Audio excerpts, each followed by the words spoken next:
sources of and threats to our sense of security, safety, and predictability. There is, then, much to be feared both in grief and in investigating grief. But to my eye, philosophers have often brought certain intellectual assumptions to their investigation of grief, assumptions that have led them to have an at best ambivalent relationship to grief. Thanks to these assumptions, when philosophers have turned their eyes to grief, what they frequently see is embarrassing, even fearsome. For these philosophers, grief may be inevitable, but it represents the human condition at its worst, turbulent, exposed, and pitiable. Antipathy toward grief is a common theme among ancient Mediterranean philosophers. Greek and Roman philosophers were far more hostile toward grief than we moderns, tending to view grief as, at best, a state to be tolerated or minimized. For these philosophers, grieving others' deaths is an unruly condition, a sign that one had become overly dependent on others and lacked the rational self-control characteristic of virtuous individuals. According to the influential Roman physician Galen, grief arises from excessive or covetous desires for things or people. In his view, it's better to be rid of such desires than suffer the loss of mastery over one's emotions and comportment. Grief, in this interpretation, is effeminate and pathetic.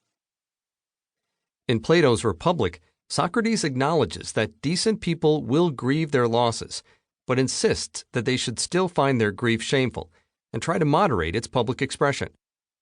He declares grief a sickness, calling not for lamentation, but for medicine. Socrates argues that aspiring political leaders should not be exposed to poetry depicting the wailings and lamentations of men of repute. Any poetry with scenes of honorable men grieving should therefore be censored, with grief instead attributed only to women and inferior men. Later, in the moving death scene in Phaedo, Phaedo confesses that though he and Socrates' other friends had managed to control their grief up until Socrates raised the cup of hemlock to his lips, their emotions then boiled over. Tears and wailing ensued. I wrapped my face in my cloak and wept for myself, for it was not for him that I wept, but for my own misfortune in being deprived of such a friend. Socrates rebukes them.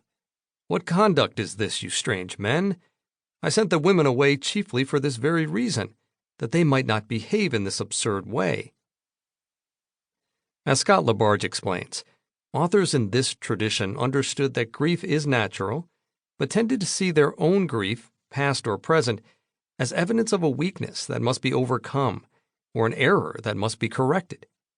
The remarks of the Stoic philosopher Seneca are typical in this regard.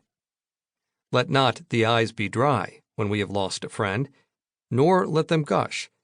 We may weep, but we must not wail. Yet, lest one think that this antipathy to grief is unique to Western thought, we encounter a subtler expression of it in the writings of the Chinese Taoist philosopher Zhuangzi. Zhuangzi preached acceptance of all change, including death. In one well-known parable, the master Hui arrives to comfort Zhuangzi upon the death of his wife. Hui unexpectedly finds Zhuangzi banging on a basin and singing, rather than wailing or weeping. Master Hui said, "You lived with her. She raised your children and grew old. Now that she is dead, it is enough that you do not weep for her. But banging on a drum and singing, is this not extreme?" Master Zhuang said, "It is not so. When she first died, how indeed could I not have been melancholy? But I considered that in the beginning she was without life. Not only was she without life, but she was originally without form. Not only was she without form, but she was originally without chi. The chi changed and there was form. The form changed and there was life.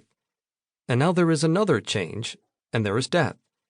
This is the same as the progression of the 4 seasons, spring, autumn, summer, winter.